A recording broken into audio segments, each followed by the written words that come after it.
I arrived at my parents' mansion in a wheelchair, begging for a place to stay. They threw me out like I meant nothing. The next morning, I used my grandpa's old card.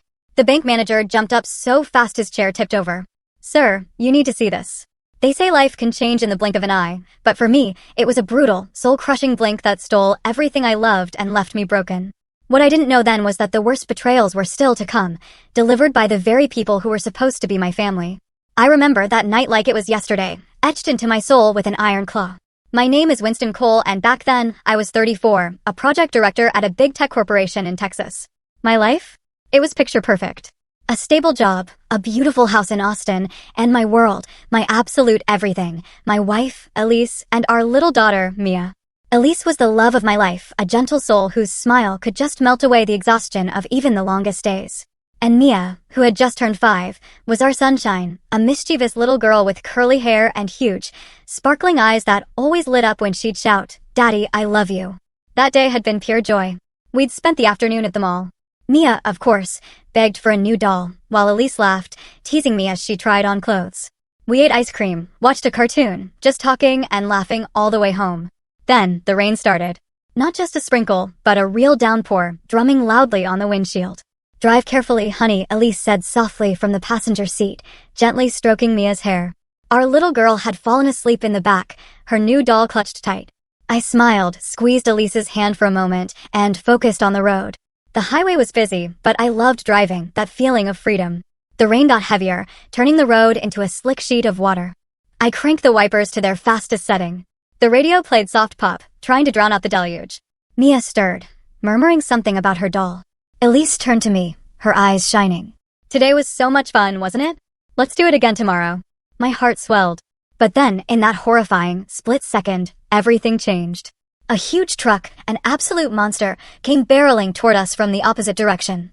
Its headlights were blinding, piercing through the curtain of rain like a beast's eyes. I squinted, trying to hug the right shoulder, but those lights hit me full on, blinding me for an instant. I muttered a curse, raised my hand to shield my eyes. The steering wheel suddenly jerked. The tires hydroplaned on the wet road. I slammed the brakes, but it was too late. The car spun out of control, a mad, violent whirl. Elise screamed my name. Mia wailed from the backseat. My heart hammered against my ribs. Everything became a blur. The screech of metal, the shattering glass. Our car smashed into the concrete median, flipping over and over in the torrential rain. My body was thrown forward, the seatbelt cutting into my chest like a knife. A searing, excruciating pain shot from my back down to my legs, as if someone were stabbing my spine. The stench of gasoline mixed with the metallic tang of blood filled my nose. Finally, the car came to a stop, upside down. Rain poured in through the cracked windows. I hung there, dizzy, my ears ringing from the impact. "Elise? Mia?" I whispered, fumbling desperately to unbuckle my seatbelt. My hands shook, blood from a gash on my forehead dripping into my eyes. I had to get out. I had to save them. With what little strength I had left, I crawled out of the driver's seat, my body heavy as lead. Oh God, I couldn't move my legs. They were numb, utterly lifeless. Using my arms, I dragged myself across broken glass. Cold rain lashed my face. The smell of gasoline grew stronger, terrifying me. I was certain the car would explode any second. Propping myself up on my arms, I pulled my body toward the passenger side. Elise. She lay motionless, her head slumped, blood trickling from her ear and mouth. Her beautiful face was pale, her eyes half closed. "Elise, baby, wake up. It's me." I shook her, but her body was limp, unresponsive. My heart tightened with icy dread. Terror rose like a tidal wave. Then I looked to the back. Mia. My tiny little girl was still strapped in, but blood pooled on the road beneath the shattered window. She wasn't crying. She wasn't moving. "Mia, sweetheart, wake up. Don't scare Daddy." I screamed, crawling closer, reaching out to touch her small face. Her body was soft, cold. There was no breath. Shock hit me like a physical punch to the chest, leaving me gasping for air. That image burned itself into my mind forever, blood mixing with the rain, the sound of the storm drowning out everything else. I held Mia close, tears mingling with the rain on my face, but my vision began to fade. Pain, an all-consuming fire, spread through my entire body. My spine felt crushed. Sirens, distant at first, grew louder. But for me, it was already too late. The world went black, and I collapsed beside them, praying it was all just a nightmare. When I woke up, everything was white. The stark walls of the ICU, the sharp smell of antiseptic, the rhythmic beeping of machines. My entire body was wrapped in bandages, like some living mummy. I tried to move, but a stabbing pain shot from my spine, forcing a groan from my lips. Oh God. Winston, you're awake. A joyful voice came from beside me. I turned my head, my blurry vision slowly clearing. It was Tiffany Hart, Elise's 28-year-old younger sister. Her face was utterly exhausted, eyes red and swollen, but she forced a shaky smile to hide her grief. Tiffany had always been that cheerful little sister who loved playing with Mia. What was she doing here? Tiffany, what happened? Where are Elise and Mia? I asked weakly. She took my hand, squeezing it gently. Just calm down, okay? Don't try to move. Let me call the doctor. A while later, a middle-aged doctor with a grave expression entered. He checked my eyes, took my pulse, and nodded. You're fully conscious again. That's a very good sign. I looked at him, my heart filled with a terrible dread. Doctor, please tell me what's wrong with me. Why can't I feel my legs? It's like they've completely disappeared. He sighed heavily.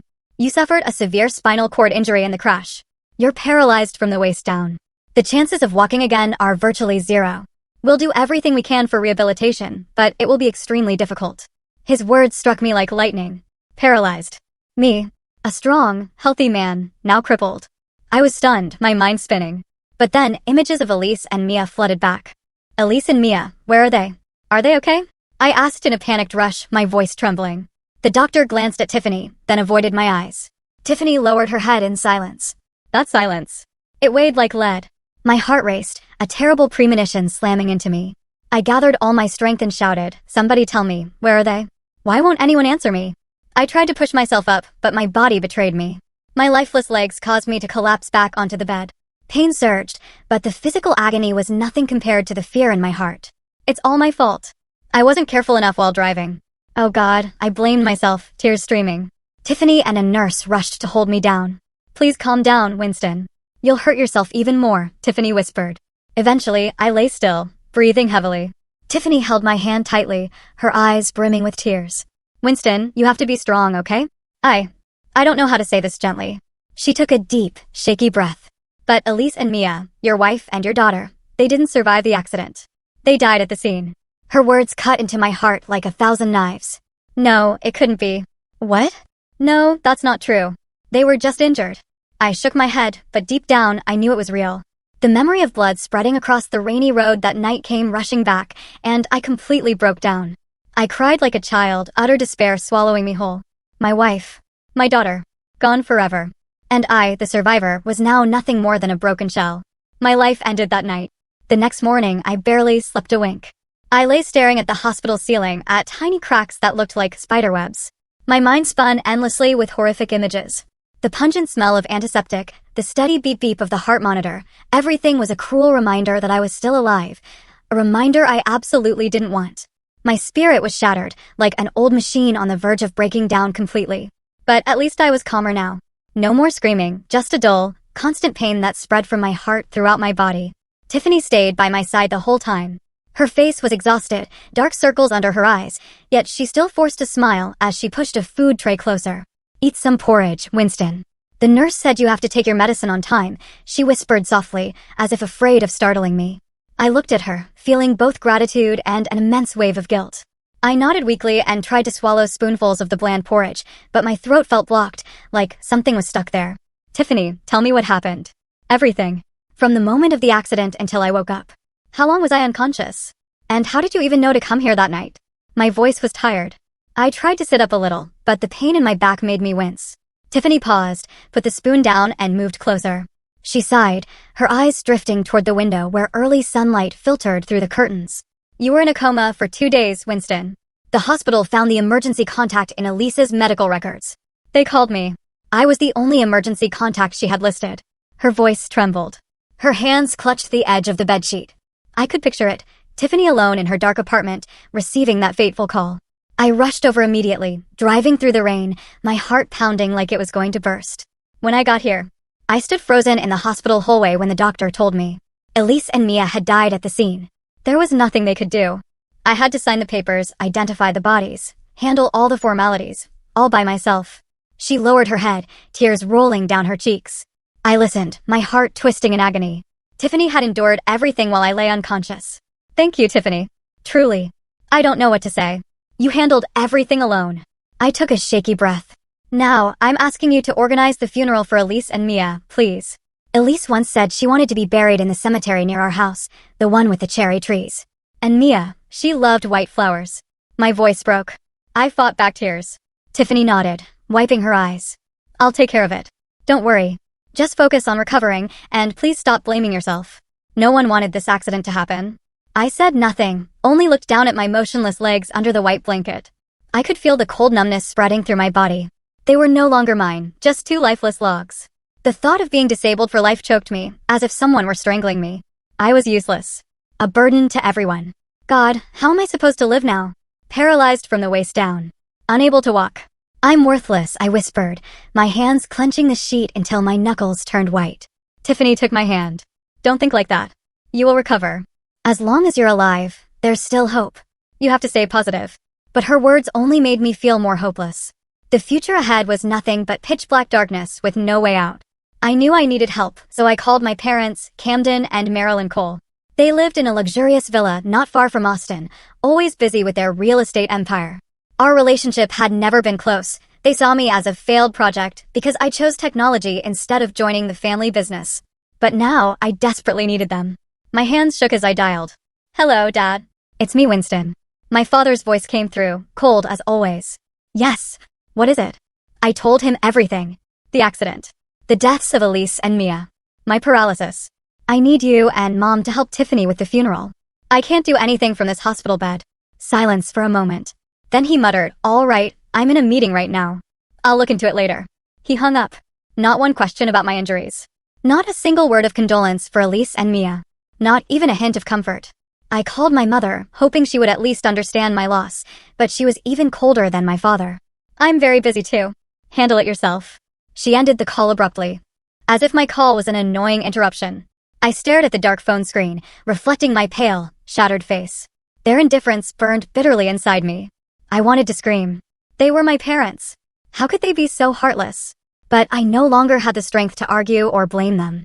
My last bit of energy was gone. Only the dull pain remained. That same afternoon, as golden sunlight streamed through the window, my phone rang again. This time, it was the company where I had worked for 8 years. I had been a project director, leading teams through major contracts, sacrificing countless sleepless nights. They must be calling to check on me, I thought, a tiny spark of hope flickering. My boss's voice was ice cold. Winston, we're calling to inform you that because of your prolonged absence, a critical project has been severely impacted. Management has decided to transfer your responsibilities to someone else. My heart sank. What? I was in an accident, unconscious for just 2 days. He cut me off. It's not just that. Your extended unnotified leave has caused significant damage. We have no choice but to terminate your employment to maintain organizational progress. His words hit me like a thunderbolt. Terminate me. How can you do this? I'm paralyzed. I lost my wife and daughter. Please give me time. I tried to explain, my voice shaking as I told him about the accident and my pain, but he refused to listen further. The decision is final. Good luck. The call ended in a few short sentences, leaving only the long, empty beep. When the screen went dark, I felt a profound emptiness, like a black hole swallowing everything. Family gone. Career gone.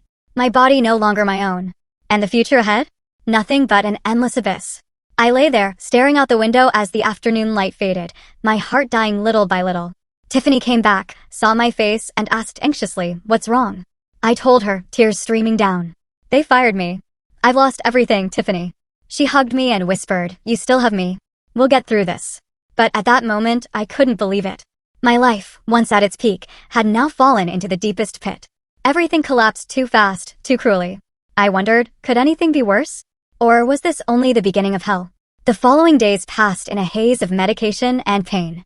I lay motionless in the hospital bed, my body wrapped in bandages, my paralyzed legs a brutal reminder of everything I had lost.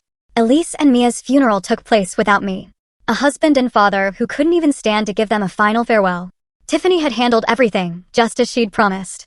I could only picture the scene, a small white coffin for Mia, cherry blossoms for Elise, friends and colleagues bowing their heads in silence. But I wasn't there. I could only lie here, tears soaking the pillow, blaming myself for being the one who survived. 3 days after the accident, or rather, 3 days after my entire world collapsed, Tiffany returned to the hospital. When she pushed open the door, her face was pale. The dark circles under her eyes were so deep it looked as though she hadn't slept properly since that fateful night. Yet, she still tried to stay composed, forcing a strange smile so as not to burden me further. Have you eaten anything? I brought some fruit, she said, setting the bag on the table, her voice trying to sound cheerful. I looked at her, overwhelmed with gratitude mixed with guilt. Tiffany, with her hair tied high and her old coat, looked like a weary warrior after battle. At only 28, she should have been enjoying a free and carefree life, not running around taking care of a broken brother-in-law like me. Thank you, Tiffany. You've handled everything. How was the funeral? Did it go smoothly? I asked hoarsely, trying to sit up a little, but the pain in my back made me grimace. She sat down beside the bed, gently smoothing the edge of the blanket. Everything went fine. I chose the cemetery near the house. Some of Elise's friends came, and a few of your colleagues stopped by too. They all send their regards. I nodded, but the real question was stuck in my throat. What about my parents? Did they come? I told them everything. I even asked them to help you. A faint hope flickered in my heart. No matter how cold they were, this was their daughter-in-law and granddaughter's funeral. Surely they would show up. Tiffany shook her head slightly, eyes fixed on the floor, avoiding mine. I didn't see them there. Not once. No one introduced themselves as relatives from the husband's side. I waited the whole time, thinking maybe they were delayed on the road, but no. Her words hit me like a punch in the chest. I froze, my ears ringing, unable to believe what I was hearing. That can't be. I called them. I told them everything. They knew, I whispered, my heart racing. Images of my parents flashed through my mind, Camden in his stern suits, Marilyn with her fake socialite smile. They always cared about appearances. How could they skip their own granddaughter's funeral? The pain surged, burning like fire. I couldn't stay still. With trembling hands, I grabbed the phone and dialed my mother. It rang for a long time before her cold voice answered. What is it, Mom? About Elise and Mia's funeral? Why didn't you and Dad come? I asked you to. My voice shook as I fought back anger. Silence. Then she replied indifferently, yes, I know, but we were busy with meetings all day. There's no changing what's already happened, dear. I'm in a meeting right now. Bye. She hung up quickly, as if my call was nothing more than an annoying interruption. I stared at the darkened phone screen, my throat tight. Tears spilled over uncontrollably. How could they? How can they be so heartless? I whispered, my hands clenching until they hurt. Tiffany put her arms around my shoulders. Calm down, please. Don't think about it too much. You'll make yourself worse. But the suppressed pain choked me, as if I had been cast out by my own flesh and blood. They gave birth to me, raised me. Yet now, when I needed them most, they turned away. I felt like an orphan, lost and alone in the vast world. In the days that followed, the hospital became my own personal hell. Every morning, I woke up and stared at my lifeless legs, trying to wiggle a toe. Nothing. The doctors came, checked, injected, but their words were vague. It takes time. You have to be patient. Patient? How could I be, when mental anguish tormented me every second? Tiffany stayed by my side like a tireless angel. She arrived early each morning, helping me eat, cutting food into small pieces, feeding me spoonful by spoonful when my hands shook too much. She checked my medications according to the nurse's instructions and reminded me to take them on time. In the afternoon, she stayed for checkups, wheeling me to x-rays or EMG tests. But I kept trying to push her away. I didn't want to be a burden. Go home, Tiffany. I can manage. You have your own job, your own life, I said weakly, looking out the window to avoid her eyes. She shook her head firmly and moved closer. Don't say that. If Elise were still here, she wouldn't want to see you alone like this. I'm her sister. I have to help. We're family. Her words touched my heart, reminding me of Elise, how my wife always cared for everyone, even her little sister. I remembered evenings when Elise used to talk about Tiffany. She's strong, but sometimes she's lonely. Look after her for me, okay? Now Tiffany was doing exactly what Elise would have done. I nodded, tears rolling down my cheeks. Thank you. I don't know how I'll ever repay you. In stark contrast to that warmth was the deafening silence from my own parents. They never visited, never called, never even sent proper condolences. Every day I stared at the phone, hoping it would ring. Nothing. Morning, noon, night. Only the beeping of machines and the footsteps of nurses. Their coldness cut like a knife, making me feel utterly abandoned, as if I were truly alone in facing both my grief and my broken body. At night, when the hospital grew quiet, I lay awake wondering, what did I do wrong for them to hate me this much? Or have I always been a burden, even as a child? Tiffany noticed that pain. One late evening, as she lingered by my bed, she asked, "What are you thinking about?" I told her everything about my parents, about my fears. She listened, then said gently, "They have their reasons, but you're not alone. I'm here."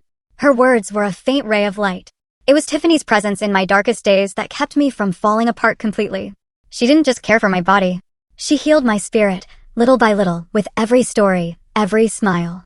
For the first time since the accident, I felt the world hadn't entirely turned its back on me. Yet deep inside, the pain still lurked, waiting for a moment of weakness. Life, why is it filled with such cruel surprises? The final days in the hospital dragged on under a vague, oppressive anxiety, like a storm gathering on the horizon. Every morning, the nurses checked vitals. The doctors stopped by with their practiced smiles. But I knew the moment was coming. And then it came. One rainy afternoon, as drizzle pattered against the window, the doctor walked in, holding a clipboard. His voice was calm and measured. "Winston, your condition has stabilized. We've confirmed you're fit for discharge. You can go home tomorrow." The words exploded inside my head like a delayed bomb. Discharge. Home to where? I looked down at my paralyzed legs, lying motionless under the white blanket, and a dread heavier than the constant ache in my spine crushed me. I knew I couldn't manage on my own. Eating, bathing, even moving from bed to door required help. The hospital was safe, surrounded by nurses and machines. Out there, the wide world would swallow a broken man like me whole. My heart pounded. Cold sweat broke out despite the cool room. Go home? But how am I supposed to live? I whispered to myself, panic rising. Tiffany came that afternoon as usual, carrying a bag of snacks. She read my face instantly. "What's wrong? What did the doctor say?" "I'm being discharged tomorrow," I said, voice trembling. "But I don't know what to do. With these legs, I can't take care of myself." She sat down and took my hand. "Come stay with me. I have a spare room. I'll help you." Her offer was warm, sincere, but I shook my head. After many sleepless nights staring at the spiderweb cracks in the ceiling, I had no choice but to consider the last resort. Asking my own parents. I didn't want to impose on Tiffany. She had already done far too much, and I was terrified of rumors of disrupting her life. That paralyzed man living with his young sister-in-law. People would talk, and I refused to let her suffer for it. "No, Tiffany. I'll go to my parents' house. At least they're blood. They'll let me stay while I recover." I said it to convince myself as much as her. Tiffany looked worried. "Are you sure? They never even visited you." I nodded, but my heart felt like lead. The next morning, discharge day, the hospital air felt suffocating. The nurse helped me dress and lowered me into a wheelchair. The sensation was strange and humiliating, like I was a helpless child again. Tiffany gathered my few belongings, some clothes, medication, and the old notebook Elise had once given me. She wheeled me down the corridor and said gently, "Here we go. Ready?" I nodded, but my heart was racing. The drive to my parents' house on the outskirts of Austin felt endless. Rain dotted the windshield, bringing back flashes of the accident night. I gripped the armrests, trying to push away memories of blood and twisted metal. Tiffany drove carefully, glancing over now and then. "Tired? Close your eyes for a bit if you need to." I stared out the window, nerves jangling. I told myself they would at least let me stay a few months while I tried to rehabilitate. "They'll understand," I repeated silently, but deep down, fear whispered. What if they refuse? When we arrived, the villa appeared, a huge house with manicured gardens, a garage holding 2 luxury cars, and a polished stone entrance. I had grown up here, yet it had never felt like home. Only a cold residence, filled with formal dinners and conversations about money. Tiffany parked and helped me into the wheelchair. My pulse thundered. Sweat soaked my shirt. We rang the bell. My father, Camden Cole, opened the door. Tall, impeccably suited, silver-streaked hair. His face was unchanged at the sight of his son in a wheelchair. No shock, no concern, just a curt nod. "Come in." My mother, Marilyn, appeared from the living room, perfectly made up, but her eyes swept over me like I was a stranger. No hug, no questions. "Why the sudden visit?" she asked flatly. I swallowed hard. "I was discharged today. I need to talk." We moved into the living room. Expensive leather furniture, art on the walls, yet as cold as an office. Tiffany wheeled me in and stood behind me tense. I took a deep breath and laid everything bare. "Mom, Dad, I've lost everything. Elise and Mia are gone. I'm paralyzed from the waist down. I lost my job. I can't work right now. I need a place to stay while I recover and try to rebuild my life. Just a few months. I'll do my best, I promise." I looked at them, searching for a flicker of compassion. There was none. My father folded his arms and shook his head. "Having a disabled person living here would be extremely inconvenient, Winston. It would damage the family image, especially since we regularly host guests and business associates. What would they think if they saw you like this?" The word disabled cut like a blade. That's how he referred to his own son. My mother added coldly, her voice shrill. "Exactly. We can't turn the villa into a nursing facility. You should find somewhere more suitable, a retirement home or something, so you don't disrupt our lifestyle." Lifestyle. Something inside me snapped. "How can you say that? I lost my wife and daughter. You didn't even come to their funeral." Didn't call once while I was in the hospital. But now you won't let me stay a few months. I'm your son. Tears streamed down my face. Tiffany's trembling hands rested on my shoulders, trying to calm me. My father just stared, his voice flat as a business report. You're an adult, Winston. The accident was unfortunate, but you have to take responsibility for your own life.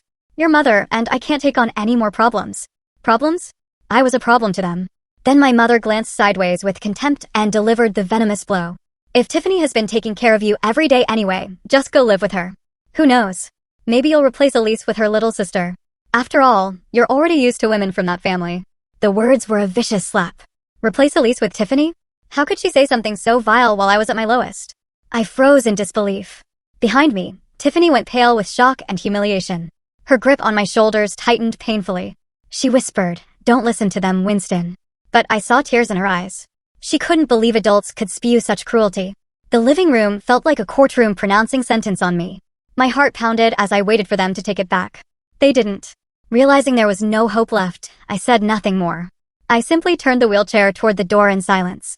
The wheels squeaked across the marble floor, carrying me away as my own flesh and blood pushed me into the abyss for the third time. Tiffany wheeled me out, her voice shaking. "Winston, are you okay?" I couldn't answer. Tears rolled down my cheeks. The rain outside had grown heavier, as if crying for me.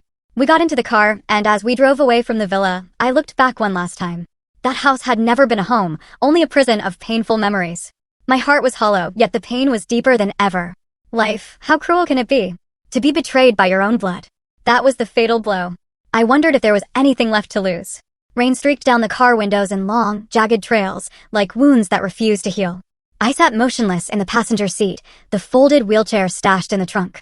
My hands clenched so tightly my knuckles had gone white.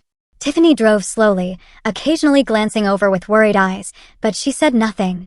She probably knew that words right now would only make things worse. My mind spun with the images of what had just happened, my father's icy expression, my mother's venomous words slicing straight into my heart. Disabled. A burden. Replace Elise with her little sister. Those phrases echoed relentlessly, choking me. What had I even hoped for? A hug? A word of comfort? They had never been like that. I'd grown up with their indifference, but this time, it had shoved me straight to the bottom of the abyss. My heart raced faster as I thought about the future. No home, no money, a ruined body. Was there anywhere left for me to go? After a long, heavy silence, I finally spoke, my voice hoarse. "Tiffany, take me back to the old rental house, the one in the suburbs. I still have the keys." I tried to sound calm, even though I knew I wouldn't last long there. Next month's rent was already due in a few days, and my wallet was practically empty. Every penny Elise and I had saved over the years for our dream vacations, for Mia's future, had been swallowed by hospital bills, treatment costs, and the funeral expenses. The hospital invoices had been a monster, devouring everything. Medication, tests, even the cost of transporting the bodies. What was left? A few hundred in my account, enough to survive a week. But with paralyzed legs, how was I supposed to pay rent? The thought made my chest tighten, panic rising. If I got evicted, where would I go? Become a homeless man in a wheelchair? Tiffany shook her head immediately, her voice firm yet gentle. "No way. You can't go back there and live alone in your condition. That apartment is tiny. The stairs are steep. There's no elevator. It's completely unsuitable for someone paralyzed from the waist down. You'd be in danger. You could fall and have no one to help." She gripped the steering wheel tighter, eyes fixed on the road. I knew she was right. That little rental had once been our happy home. Elise cooking in the cramped kitchen. Mia running around, laughing. But now it was just a narrow box full of painful memories. I pictured myself there alone, crawling from bed to kitchen, hands shaking as I tried to hold a spoon. And if I fell, no one would hear me call for help. Cold sweat broke out at the thought. Yet I still tried to refuse. "It's okay, Tiffany. I don't want to mess up your life. You have work, friends. I'll manage somehow. I'll hire a caregiver or something." The words sounded weak even to me. Manage with lifeless legs and a shattered heart. But Tiffany refused to let me stay there. Her voice trembled with emotion. "Don't say that. Elise would never want to see you alone, in danger like this. She always looked out for you and I. I'm her sister. I have to do this for her. Please, come stay with me, just temporarily. I have plenty of space. I'll take care of you." Her words struck the deepest part of my pain. I saw Elise, smiling, stroking my hair. "You're never alone." "I'm here." Elise was gone, but Tiffany was trying to fill that void. My heart pounded, torn between gratitude and guilt. I wanted to refuse, to prove I was still strong. But my exhausted body and broken spirit wouldn't let me. Finally, with no other options and no strength left to argue, I nodded. "Okay, thank you." I'll stay with you. Tiffany gave a small, relieved smile, though her eyes were red. The car turned toward her apartment, and I wondered, was this a new beginning or just another burden I was placing on her? When we arrived, her apartment was in a quiet neighborhood with a small balcony overlooking a park. It wasn't big, but it was cozy. Neatly stacked books, plants on shelves, the faint scent of coffee in the air. She wheeled me inside and quickly set up a comfortable sleeping area in the living room. Fresh sheets, soft pillows, curtains drawn against the light. Rest now. I've got everything ready. Medicine here, warm water here, and I'll make you some porridge, she said, busy but gentle. I lay down, my body drained after the ordeal, from the hospital to the confrontation with my parents. Rain still tapped against the window, a sad lullaby. Watching Tiffany bustle around, gratitude flooded me, mixed with guilt. She should have been living her own peaceful life, working, seeing friends, dating, not caring for a broken brother-in-law like me. In the days that followed, a routine slowly formed at Tiffany's place, but for me, it was filled with struggle and anxiety. She woke before sunrise every morning to prepare food and medicine before heading to work. I'd hear her in the kitchen, the clink of a spoon stirring porridge, the blender whirring. Then she'd bring a tray to my bedside. Eat up. I made banana smoothie today. Good for you. In the evenings, after a long day at work, she'd come home and continue caring for me, helping me bathe, change clothes, assisting with every small daily task. Just call me if you need anything, she'd say, tired but cheerful. I saw how exhausting it was for her, and the gratitude and self-reproach tore at me. Every time I caught her dozing off on the sofa after staying up late massaging my legs, my heart recoiled. My mother used to say, "Don't ever let anyone sacrifice for you." Now Tiffany was sacrificing, and I was powerless to stop it. In those first days at Tiffany's, I struggled with my half-paralyzed body like a prisoner trapped inside my own skin. Even turning over or sitting up made me break into a sweat. My spine throbbed as if pierced by needles. I tried to do things myself, reaching for a glass of water only for my trembling hand to spill it everywhere. I muttered curses, despair flooding me. I started the exercises the doctor had prescribed, sitting upright, shifting on the bed, balancing with my arms. But I fell often, staring helplessly at a body that refused to obey.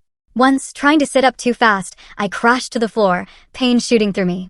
Heart pounding, I lay there gasping, wondering if it was even worth trying. Tiffany rushed in, terrified. What happened? Don't practice alone.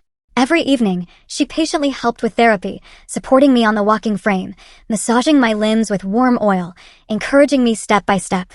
One more try. I've got you, she'd say, gripping my hands tightly.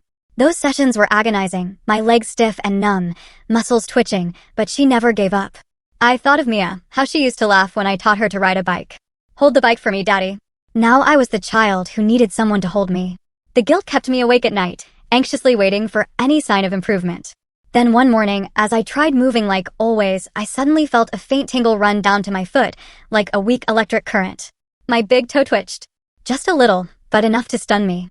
Tiffany, look. Oh God, I can't believe it. I shouted, my voice shaking with emotion. She ran in, eyes wide. What? What is it? I tried again. The toe moved more clearly. We both froze, then burst into overwhelmed joy. She hugged me, tears streaming down. You did it. I smiled, the first real smile in months, warmth spreading through my chest.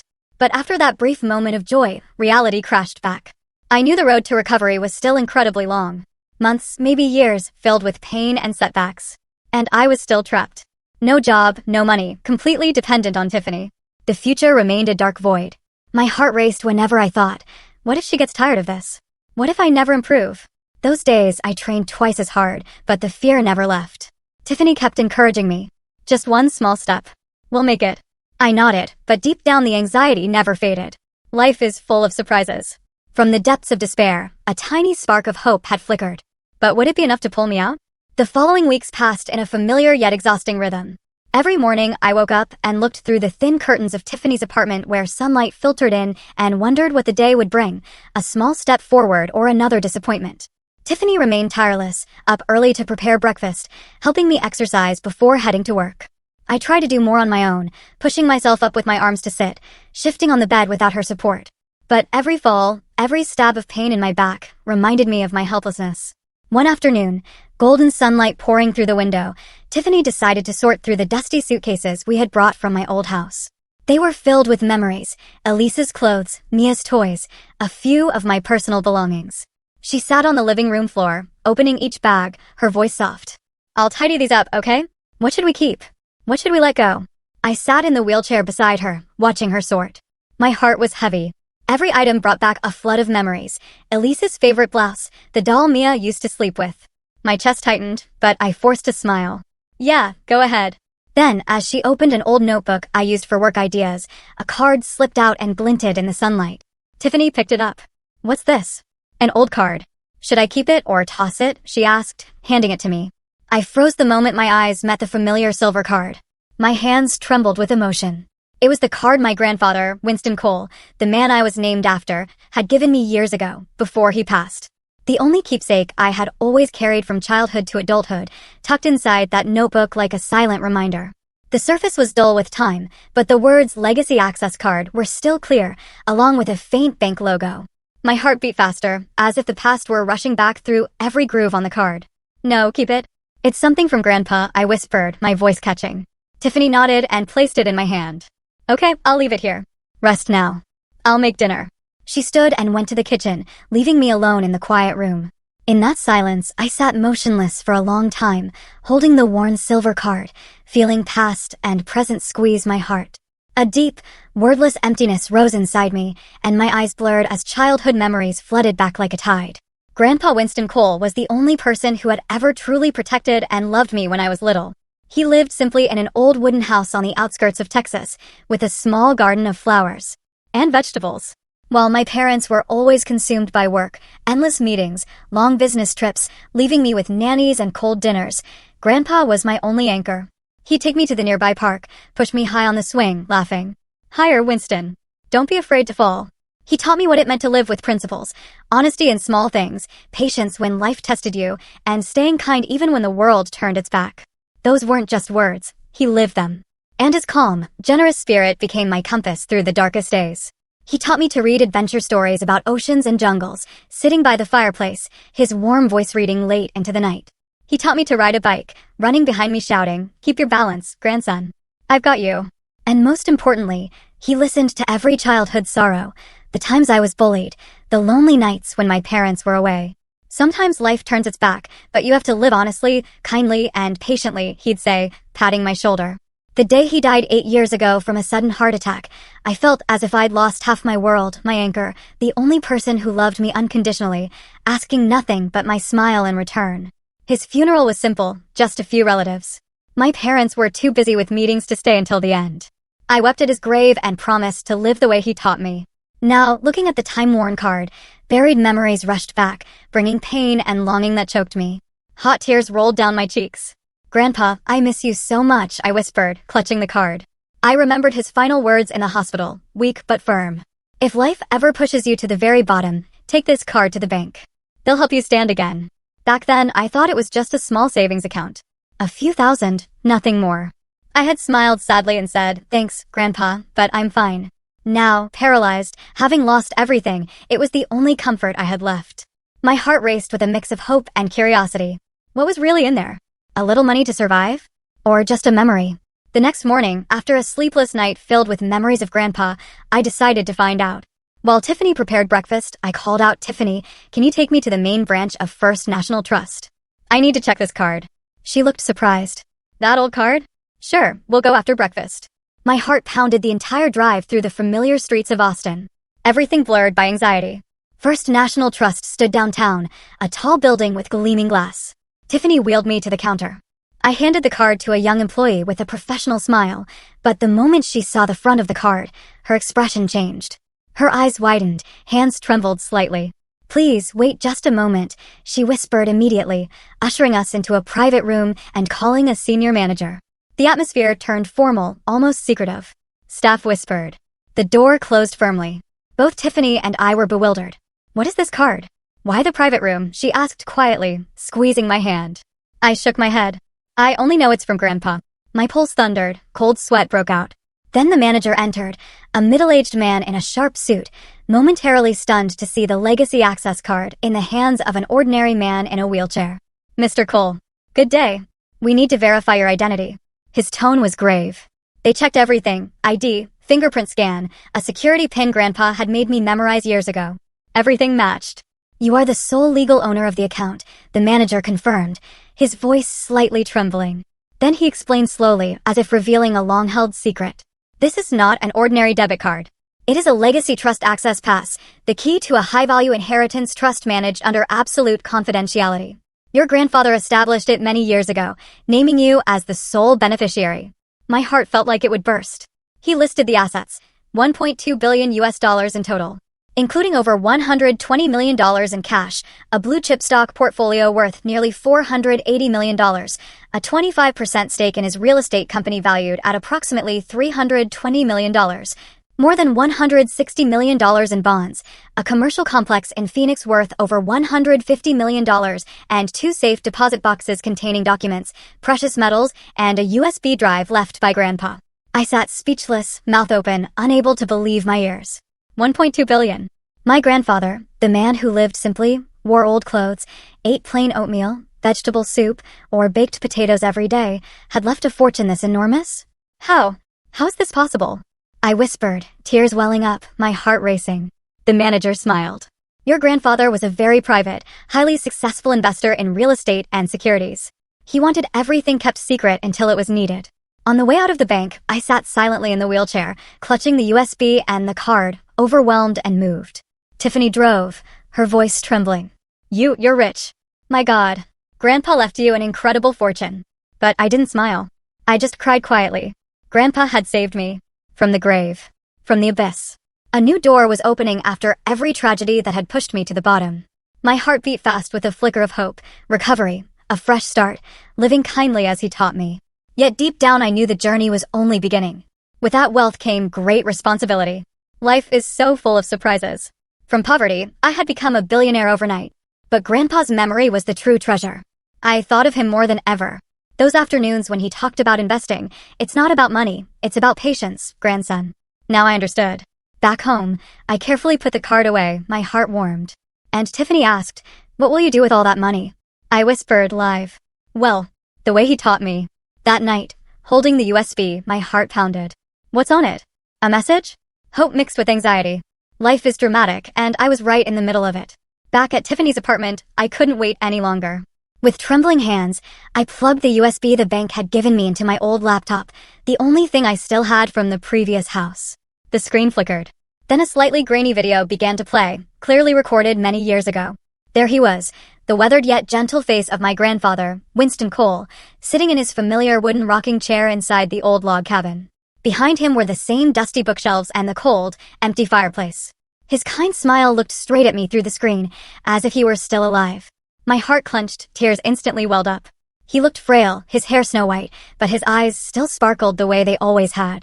He spoke, his voice warm and raspy with age. "Hello, my boy Winston. If you're watching this, it means I'm gone. And that you need me right now." I sat motionless in the wheelchair, drinking in every word, as if he were sitting right beside me.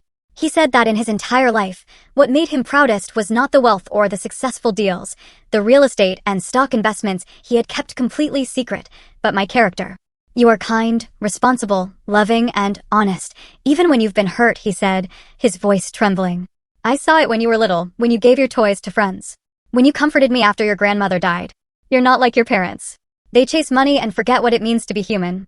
His words cut deep, bringing back memories of those cold dinners at my parents' house where the only topics were contracts and profits, while Grandpa was the only one who ever asked, "Were you happy today?" In the video, he explained that he had left everything to me, not because I was the eldest grandson, but because I was the only person he trusted to use it properly. Not for revenge. Not for corruption. But to keep living with the kindness he had taught me. Don't use money to get even. Vengeance only breeds more hatred. Use it to build, to lift others up, and to live a life that truly matters. My heart pounded as he continued. If you're watching this, it means life has pushed you into the deepest pit. I know, because I've been there. I lost your grandmother. I lost friends. But I stood back up. This card is the last rope I can throw to pull you out. He gave a sad smile, eyes glistening. I hope you find yourself again. Live a worthy life and never feel alone, because my love will always be with you. The video ended with him waving goodbye. The screen faded to black. I sat frozen, tears streaming onto the keyboard. I didn't know whether to cry from gratitude. He had saved me from the grave, from grief. He was truly gone, or from the unconditional love he had given me, the kind my parents had never shown. "Thank you, Grandpa," I whispered, stroking the screen as if I could touch him. For the first time since the accident, after months of living in despair, I could actually see a future. Not an endless black void, but a path rough and steep, yet with light at the end.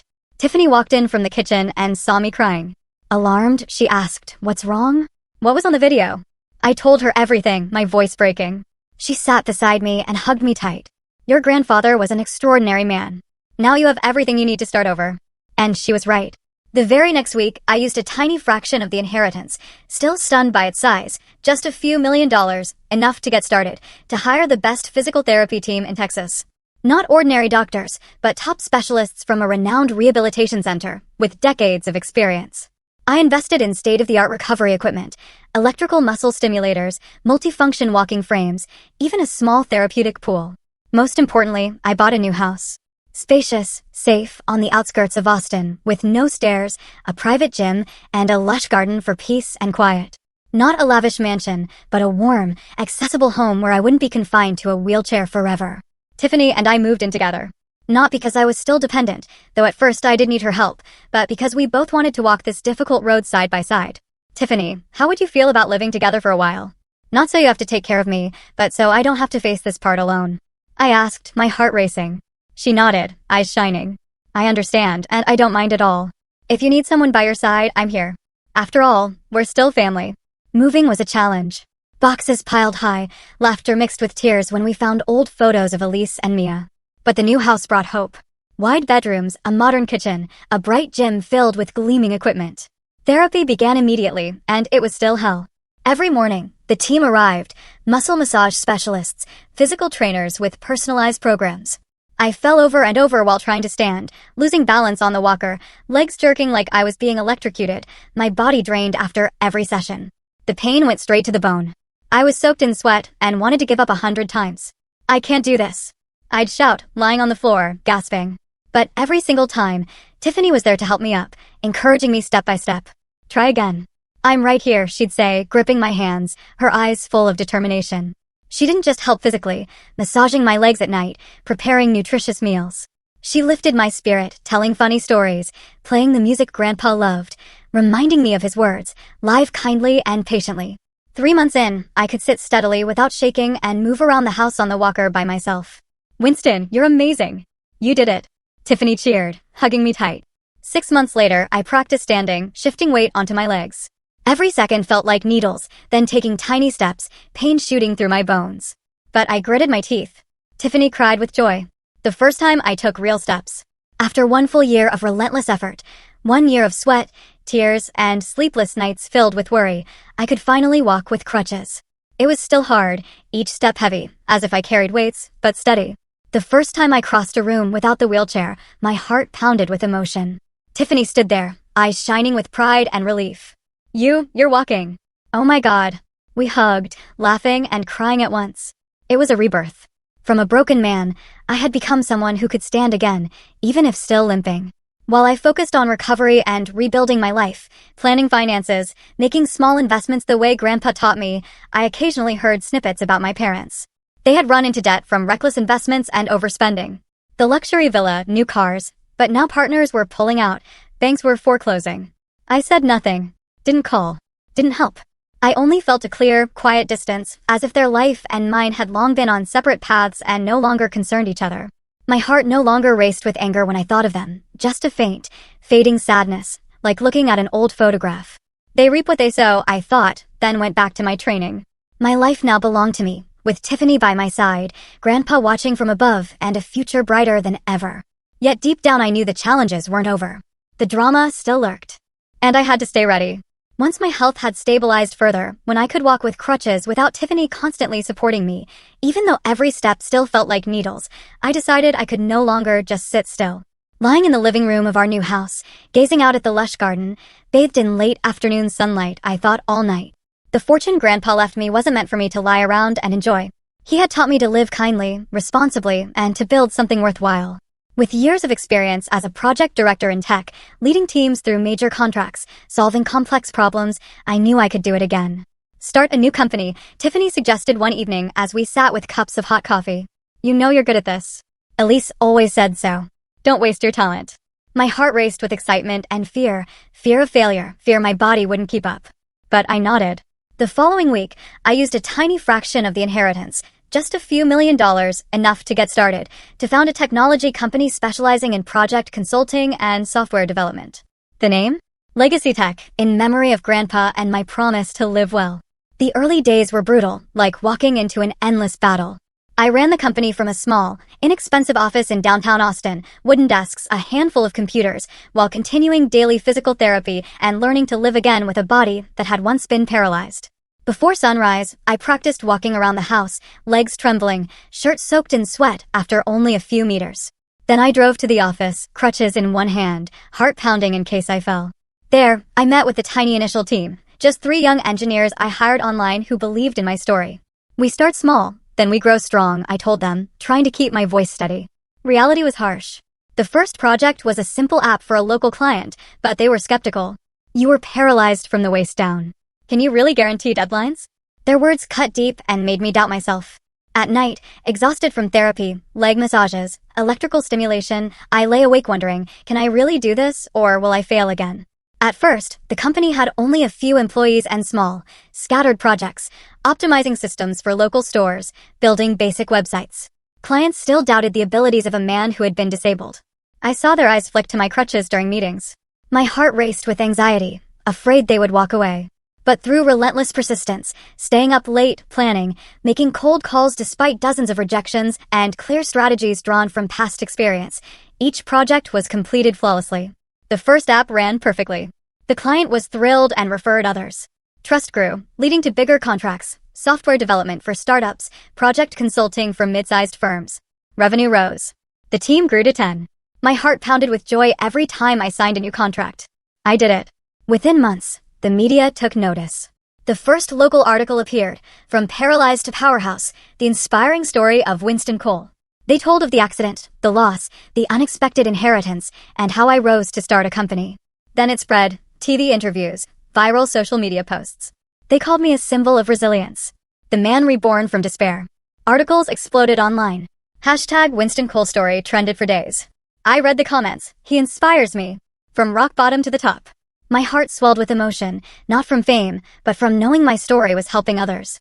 Then the drama began. As soon as my parents, Camden and Marilyn, saw the news, they reached out. The phone rang in the middle of the night. Son, we've seen the reports.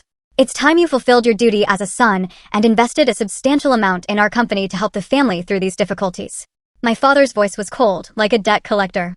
I froze, anger surging. Difficulties? You once called me a burden. I thought, but answered calmly and firmly.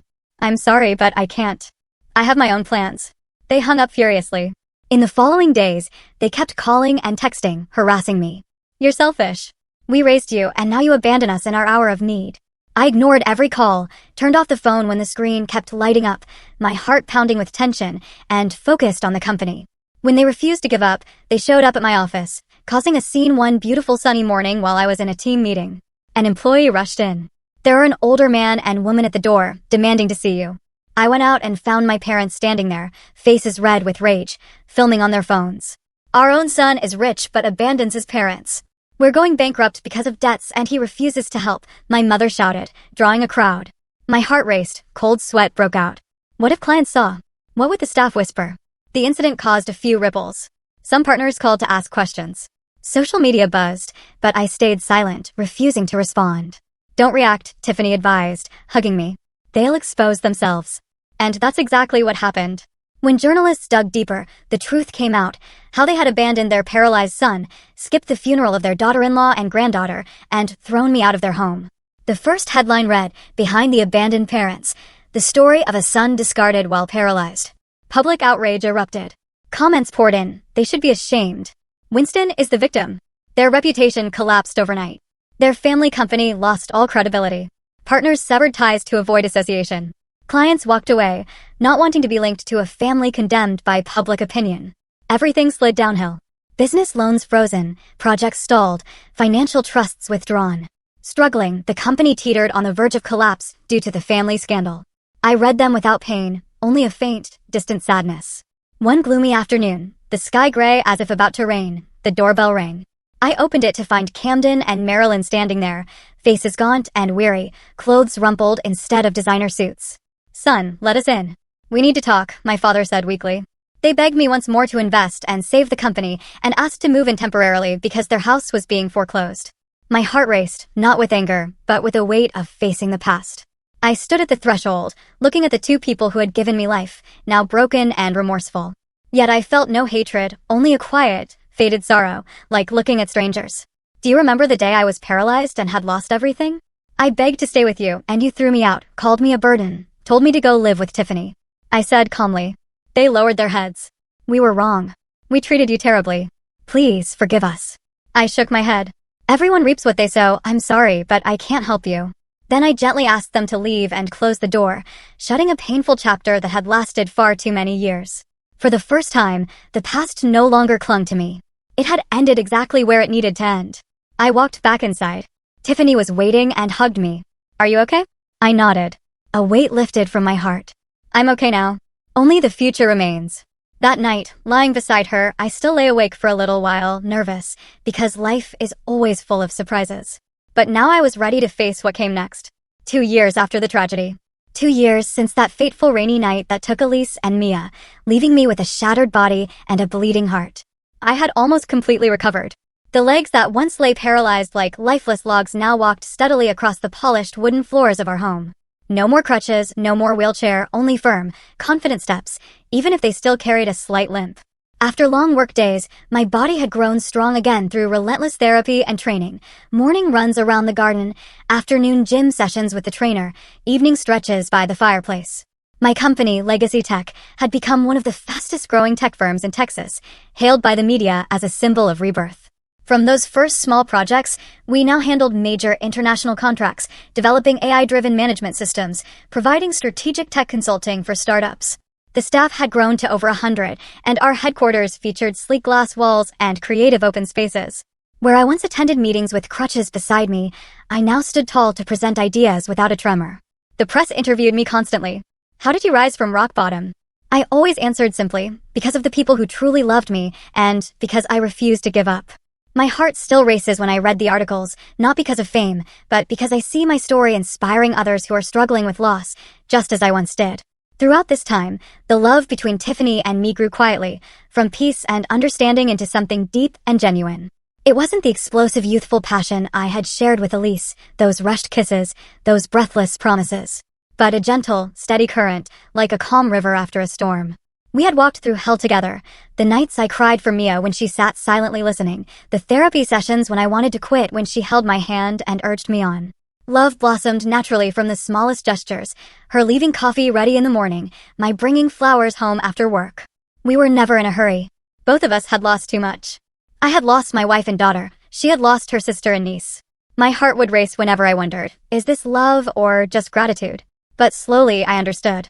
This was love. Real and healthy, built on profound understanding. We married in a small, intimate ceremony. Nothing extravagant, just close friends and a few colleagues from the company. It was a cool summer afternoon in our backyard, simple wooden tables, flowers we had planted ourselves, and laughter ringing through the air. I wore a white suit. Tiffany was radiant in a pure white dress, her hair flowing freely. No grand reception, just vows exchanged before the minister. I promise to love you, to cherish you, just as you have done for me. She cried. I cried. That was the most peaceful day I had known in years, as if life had finally given me back a true home, not a mansion, but a place filled with honest love. The reception afterward was simple, homemade cake and inexpensive wine, and joyful stories about our journey. My heart raced with pure, nervous happiness. I really have a home again. One clear morning, with mist still clinging to the cemetery, I visited the graves of Elise and Mia, carrying a bouquet of white flowers, the kind Mia used to pick in the garden. Tiffany came with me, but stayed back a little, giving me space for my memories. I walked slowly to the 2 quiet headstones, laid the flowers down, and sat on the damp grass, gazing at the engraved names. Elise Cole. Mia Cole. Once my entire world.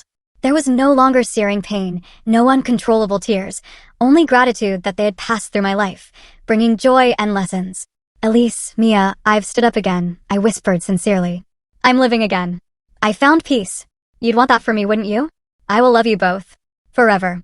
A breeze passed through, as if an answer, and my heart felt strangely at peace. As I turned away from the cemetery, leaving the graves behind, I looked at the blue sky ahead, white clouds drifting, birds soaring. And I knew with absolute clarity that the past had truly closed. No more haunting, no more guilt, only lessons. Reflecting on everything I had endured, from that deadly rainy night to the lonely hospital days, from family betrayal to the unexpected inheritance, from agonizing recovery to new love, I found a message for myself and for anyone who has suffered as I did.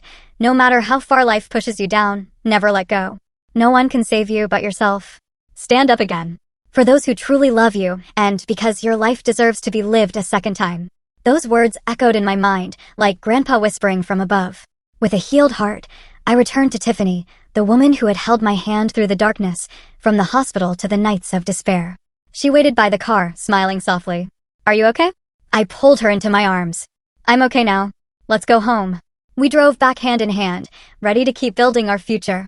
A future filled with warmth and hope. Perhaps we'll have children. Perhaps new challenges will come. But now my heart beats steadily with happiness. Life. How wondrous it is. From tragedy to joy, from loss to finding again. I am ready for whatever surprises lie ahead. In that peace, I silently thanked Grandpa. Thank you for everything.